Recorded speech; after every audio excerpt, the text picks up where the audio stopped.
नमस्कार, मैं हूं खुशबू पांडे। स्वागत है आपका हमारे खास कार्यक्रम जनता सरकार में, जिसमें हम बात करेंगे सत्ता के सिंहासन से लेकर जनता के सरोकार तक। साथ ही हम आपको बताएंगे प्रदेश सरकार की हर उस योजना के बारे में जिनका सीधा संबंध हरियाणा के जनता से है। योजनाएं प्रदेश के विकास को नई गति प्रदान करेंगी और हरियाणा की जनता का चहुमुखी विकास भी करेंगी, ताकि प्रदेश की जनता तरक्की की राह पर आगे बढ़े और हरियाणा प्रदेश निरंतर उन्नति की नई ऊंचाइयों को छूता हुआ प्रगतिशील रहे। तो अगले 30 मिनट तक बने रहिए हमारे साथ और देखते रहिए जनता सरकार।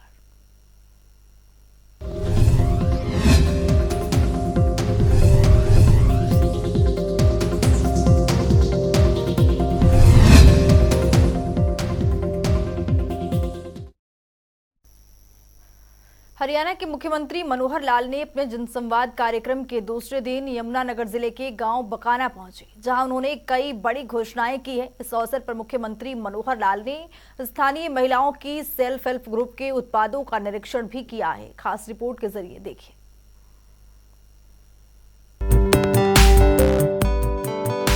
हरियाणा के मुख्यमंत्री मनोहर लाल के जनसंवाद कार्यक्रम का आज दूसरा दिन है।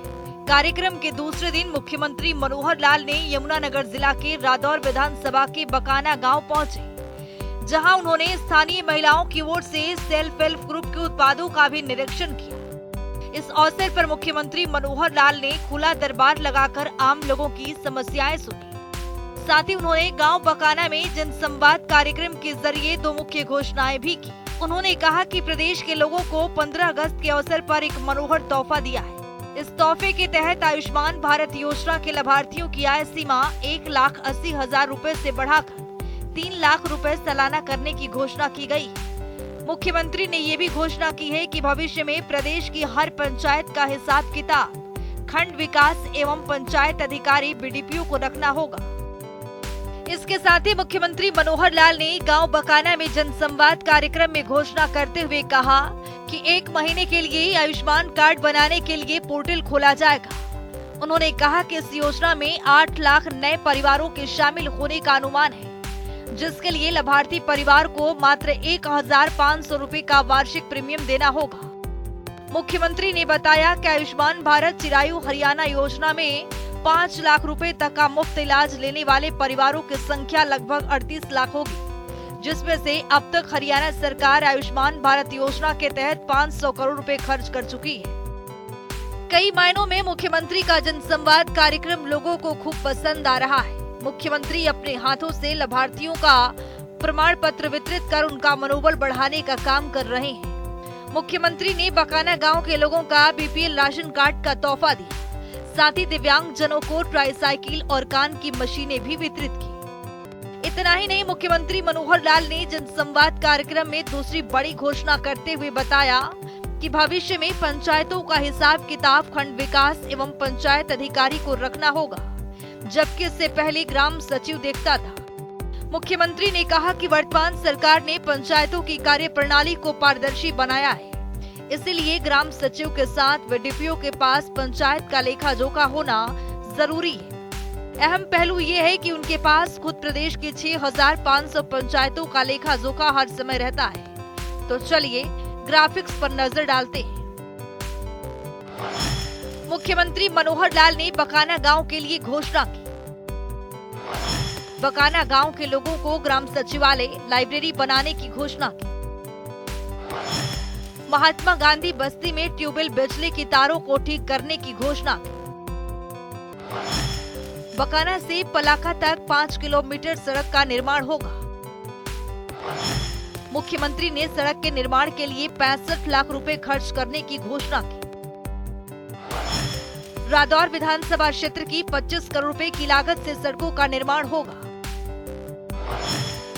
राज्य सरकार ने गांव बकाना के विकास कार्यों की बजट की घोषणा की।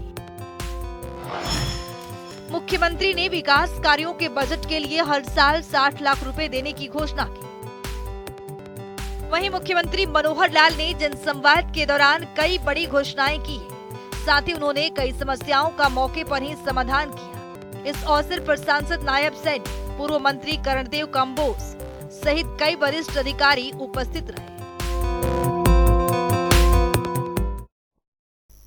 वहीं मुख्यमंत्री मनोहर लाल यमुनानगर के गांव दामला पहुंचे, जहां उन्होंने आम जनता की शिकायतें सुनी और मौके पर निपटान भी किया। जनसंवाद कार्यक्रम के दौरान मुख्यमंत्री मनोहर लाल ने कई वृद्धजनों की मौके पर ही पेंशन भी बनवाई है। खास रिपोर्ट के जरिए देखिए।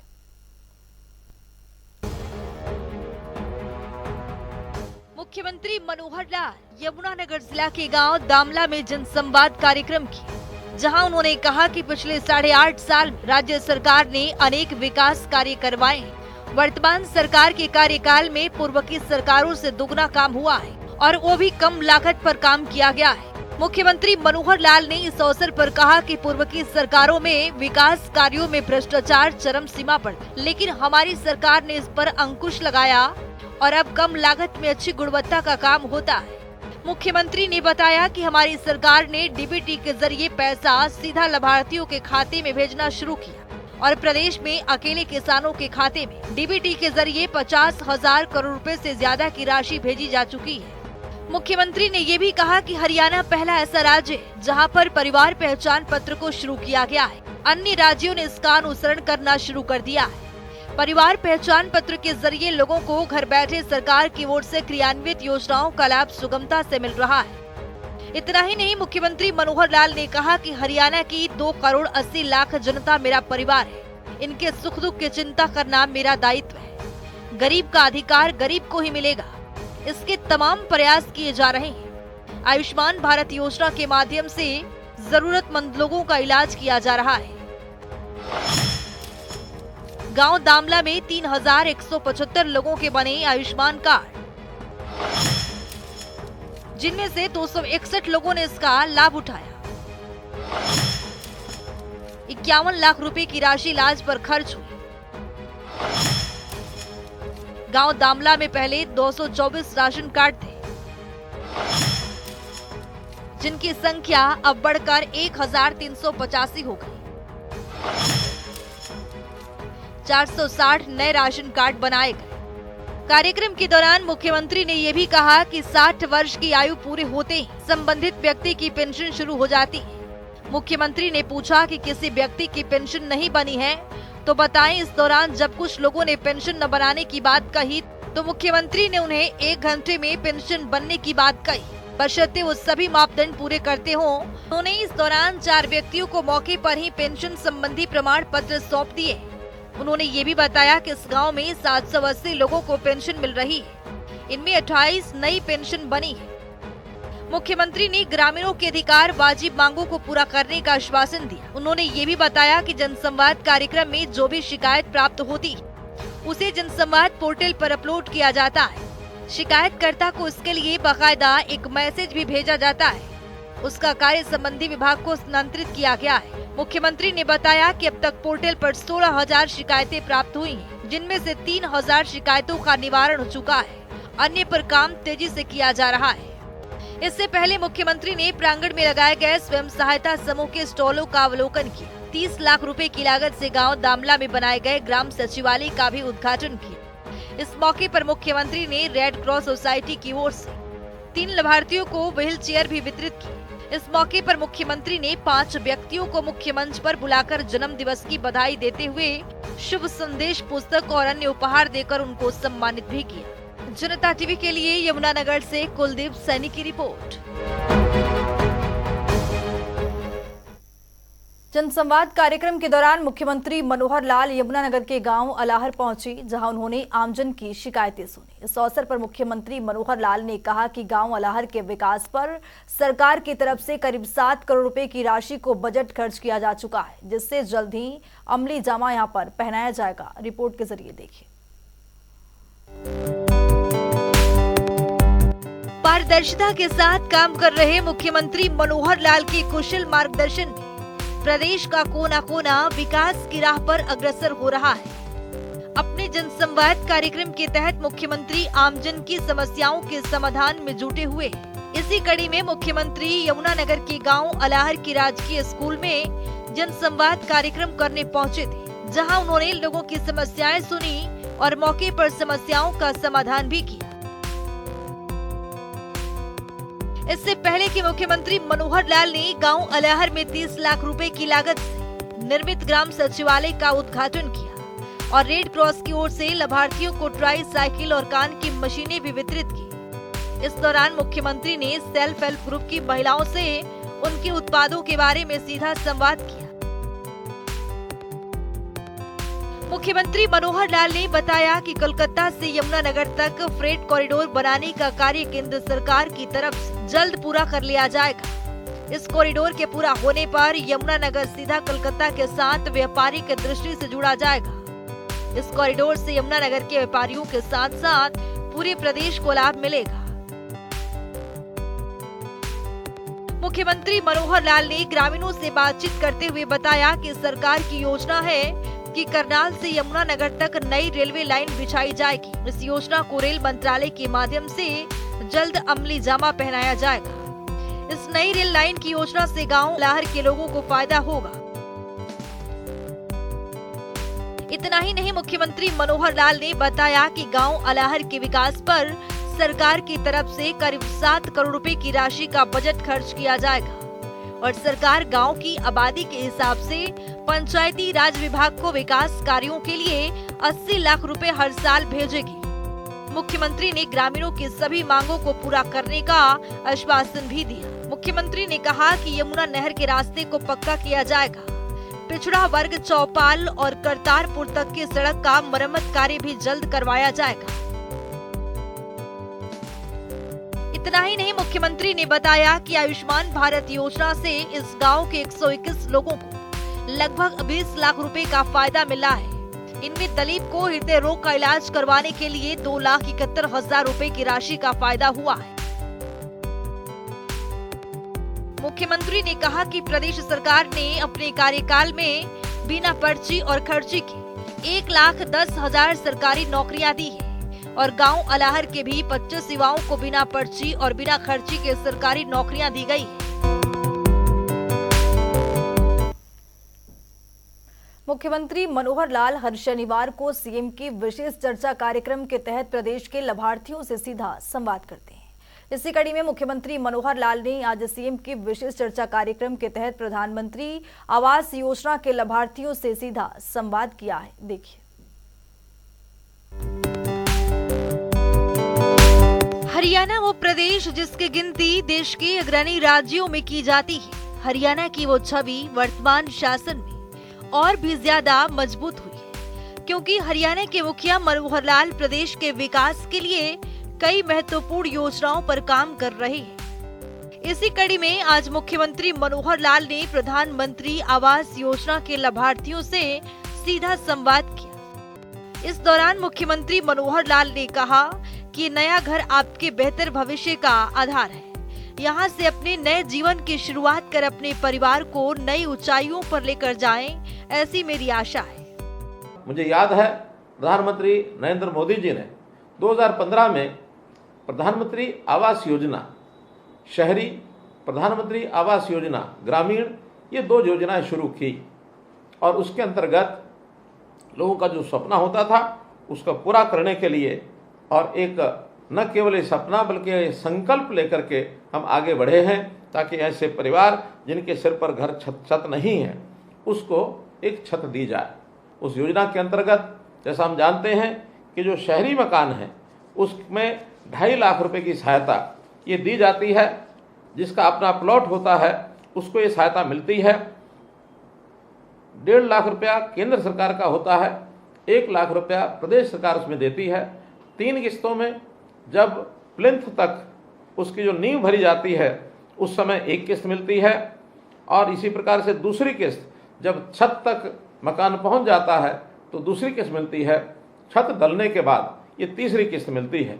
हमारे शहरी मकानों का जो टारगेट 67,649 मकानों का हरियाणा का था, उसमें से 14,939 मकान ये बनाए जा चुके हैं। 15,356 मकान अभी निर्माणाधीन हैं। शेष मकानों को भी बहुत जल्दी पूरा करके और लोगों को दिया जाएगा। इस सारे पर हमने 522 करोड़ रुपया खर्च किया है। हरियाणा की मनोहर सरकार प्रदेश के गरीब जरूरतमंदों की सरकार है, क्योंकि हरियाणा के नागरिकों के लिए हरियाणा के मुख्यमंत्री मनोहर लाल हर वो मुमकिन कोशिश करते हैं जिससे सभी योजनाओं का लाभ पात्र व्यक्ति तक पहुंच सके। इसी संकल्प के साथ काम कर रहे मुख्यमंत्री मनोहर लाल ने प्रधानमंत्री आवास योजना ग्रामीण के तहत 29,440 मकान के निर्माण कार्य की स्वीकृति दी। इनमें से 26,318 मकान बनाए गए। इसी प्रकार से ग्रामीण क्षेत्र की भी ऐसी योजना थी जिसके अंदर कुल 1,38,000 रुपये का लाभ उनको पहुंचाया जाता है। इसकी योजना में भी 29,440 मकानों के निर्माणों की जो स्वीकृति मिली थी, सभी मकान बन करके और हमने उनको लोगों को अलॉट कर दिए हैं। 3 किस्तें इसमें भी उसी प्रकार से दी जाती थी और 1,38,000 रुपया उनको ये मिलता था। और जब मकान व्यक्ति का बनता है, मैं आभास करता हूँ कि जब भी हमने किसी को मकान बना करके चाबियाँ उसके हाथ में पकड़ाई हैं, तो व्यक्ति अपने जीवन का एक संतोष वो व्यक्त करता है कि मैं अपने परिवार के लिए, अपने बच्चों के लिए एक ऐसा आश्रय स्थल बना के दिया है कि आने वाली पीढ़ी भी इसका उपयोग करेगी, तो उससे उसका एक उत्साह भी बढ़ता है। समाज में व्यक्ति, अपने मकान वाला व्यक्ति एक बहुत ही आत्मविश्वास के साथ जीता है। हमारा जो मकान होता है ये केवल ईंट, गारा अथवा सीमेंट, ईंट, लकड़ी इसी का मिश्रण नहीं होता, बल्कि जब कभी मकान बनता है और उसकी यादों में जब हम खो जाते हैं, तो वास्तव में ही हमारी जो भावनाएं हैं, यादें हैं, संवेदनाएं हैं, एक मन में उत्सव जैसा माहौल बनता है कि मैंने बहुत कुछ जीवन में प्राप्त कर लिया है। तो इसलिए ये जो मकान बनाने का सपना जो व्यक्ति का पूरा होता है, व्यक्ति बहुत प्रफुल्लित होता है। हम चाहते हैं कि इस प्रकार की सहायता समाज में सब लोगों को मिलनी चाहिए, और जब समाज को मिलेगी, मकान उसका चाहे अपना छोटा हो अथवा बड़ा हो, व्यक्ति उसी से संतोष व्यक्त करता है। मुख्यमंत्री ने कहा कि प्रधानमंत्री नरेंद्र मोदी ने पुरानी आवास योजना का सुधार करके नई सोच के साथ प्रधानमंत्री आवास योजना को लागू किया है। इसके लिए प्रधानमंत्री का आभार जताते हुए कहा कि इससे लाभार्थियों के चयन से लेकर उसके गृह प्रवेश तक पूर्ण पारदर्शिता को प्राथमिकता प्रदान की गई है। इस योजना में स्वच्छ भारत अभियान के तहत बनने वाले शौचालयों की सुविधा भी गरीब परिवारों को मिल रही है। ये योजना विशेषकर ग्रामीण महिलाओं और बहनों के जीवन को बदलने में भी अहम रोल अदा करेगी। हमने आगे चल करके ये भी कहा है कि व्यक्ति मकान केवल ईंट, गारा और जो हम सीमेंट का घर देखते हैं और जो पैसा लगता है उसी तक सीमित नहीं रखते हैं, बल्कि उस घर की सुविधाएं वो भी उसकी बनी रहनी चाहिए। जैसे हमने देखा, प्रधानमंत्री जी ने कहा हर घर में शौचालय होना चाहिए। अब बिना शौचालय के तो घर का कोई अर्थ नहीं है। हर घर में नल से जल पहुंचना चाहिए, बिना नल से जल पहुंचे तो घर नहीं है। हर घर की रसोई में गैस पहुंचनी चाहिए, ये भी घर का ही एक अंग है। हर घर के अंदर इसी प्रकार से बिजली का कनेक्शन होना चाहिए। तो ये सब सुविधाएं जब साथ जुड़ेंगी, तभी किसी एक मकान को एक घर कहा जा सकता है। तो मेरा अपना घर, इस बात को लेकर के प्रधानमंत्री जी ने जो व्यक्ति के सम्मान और स्वाभिमान को कायम रखने के लिए इतनी सब योजनाएं बनाई हैं, इससे समाज में एक बहुत बड़ी संतुष्टि है। आप भी निश्चित रूप से उस संतुष्टि में भागीदार होंगे। इस अवसर पर महानिदेशक आवास विभाग अजीत बाला जोशी, यमुनानगर के उपायुक्त राहुल हुड्डा, पुलिस अधीक्षक मोहित धांडा सहित कई अधिकारी मौजूद रहे। हर साल की तरह इस साल भी स्वतंत्रता दिवस समारोह 15 अगस्त को हर्षोल्लास के साथ मनाया जाएगा। हरियाणा के मुख्यमंत्री मनोहर लाल फतेहाबाद में ध्वजारोहण करेंगे, तो वहीं राज्यपाल बंडारू दत्तात्रेय रोहतक में झंडा फहराएंगे। देखिए स्वतंत्रता दिवस के मौके पर कौन कौन से मंत्री कहां-कहां पर झंडारोहण करेंगे।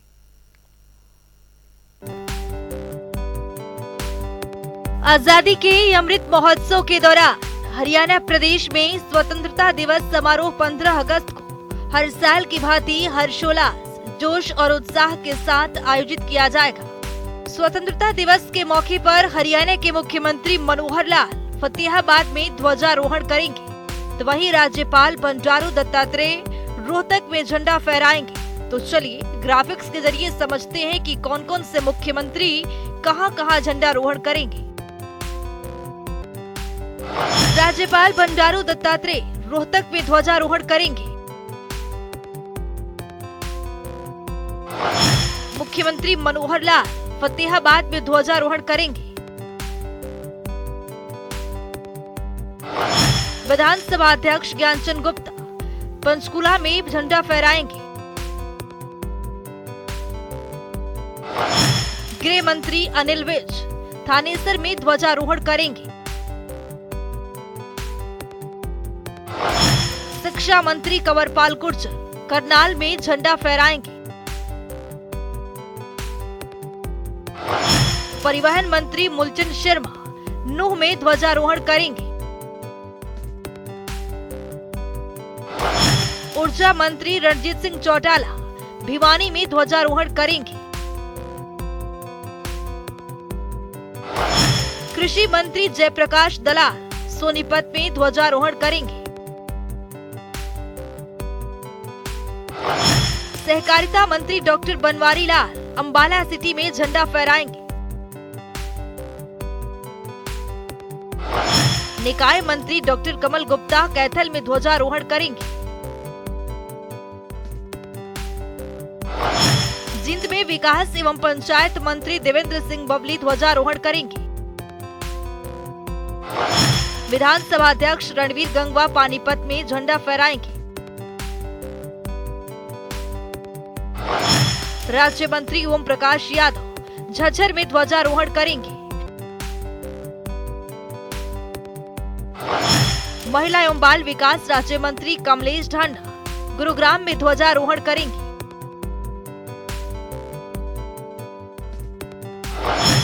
श्रम राज्य मंत्री अनूप धानक जगाधरी में ध्वजारोहण करेंगे। फरीदाबाद में राज्य मंत्री सरदार संदीप सिंह झंडा फहराएंगे। केंद्रीय राज्य मंत्री कृष्णपाल गुर्जर पलवल में ध्वजारोहण करेंगे। केंद्रीय राज्य मंत्री राव इंद्रजीत सिंह रेवाड़ी में झंडा फहराएंगे। सांसद चौधरी धर्मवीर सिंह चरखी दादरी में ध्वजारोहण करेंगे। लेफ्टिनेंट जनरल सेवानिवृत्त डॉक्टर डीपी वत्स टोहाना में ध्वजारोहण करेंगे। चौधरी विजेंद्र सिंह हांसी में झंडा फहराएंगे। अरविंद शर्मा बहादुरगढ़ में ध्वजारोहण करेंगे। नायब सैनी शहबाबाद में ध्वजारोहण करेंगे। कृष्णलाल पवार नारनौल में झंडा फहराएंगे। संजय भाटिया समलखा में ध्वजारोहण करेंगे। रामचंद्र जांगड़ा महम में ध्वजारोहण करेंगे। सुनीता दुग्गल सिरसा में ध्वजारोहण करेंगी। रमेश चंद्र कौशिक गोहाना में ध्वजारोहण करेंगे। तो 15 अगस्त की शाम को हरियाणा राजभवन चंडीगढ़ में एट होम कार्यक्रम का आयोजन किया जाएगा, जिसमें मुख्यमंत्री मनोहर लाल बतौर मुख्य अतिथि शिरकत करेंगे। ब्यूरो रिपोर्ट, जनता टीवी। तो चलिए अब जान लेते हैं आज के सवाल का विजेता कौन है।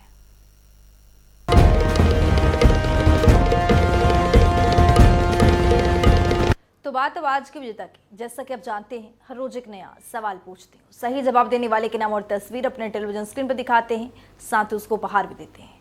तो चलिए अब जान लेते हैं कल का हमारा सवाल क्या था और कौन है इसका विजेता। कल का हमारा सवाल था, मातृत्व वंदना योजना की शुरुआत कब की गई थी। इसका सही जवाब है बी, 1 जनवरी 2017। ढेरों जवाब आए, लेकिन आज के हमारे विजेता हैं गुरुग्राम से ऋषभ कुमार। ऋषभ, आपको बहुत बहुत बधाई। तो फिर पूछेंगे आज का सवाल, देखते रहिए जनता टीवी।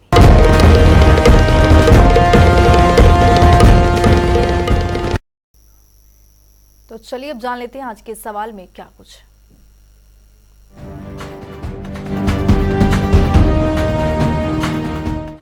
हर रोज की तरह हाजिर हूं आज का सवाल लेकर। जैसा कि आप जानते हैं, हर रोज एक नया सवाल पूछते हैं। सही जवाब देने वाले के नाम और तस्वीर अपने टेलीविजन स्क्रीन पर दिखाते हैं, साथ ही उसको उपहार भी देते हैं। तो चलिए अब नजर डालते हैं आज के सवाल पर। हरियाणा ग्राम दर्शन पोर्टल की शुरुआत कब की गई थी। ए, साल 2020, बी, साल 2019, सी, साल 2021, डी, साल 2018।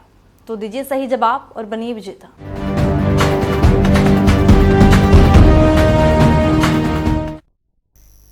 तो हमारे खास कार्यक्रम जनता सरकार में आज के लिए इतना ही। नमस्कार।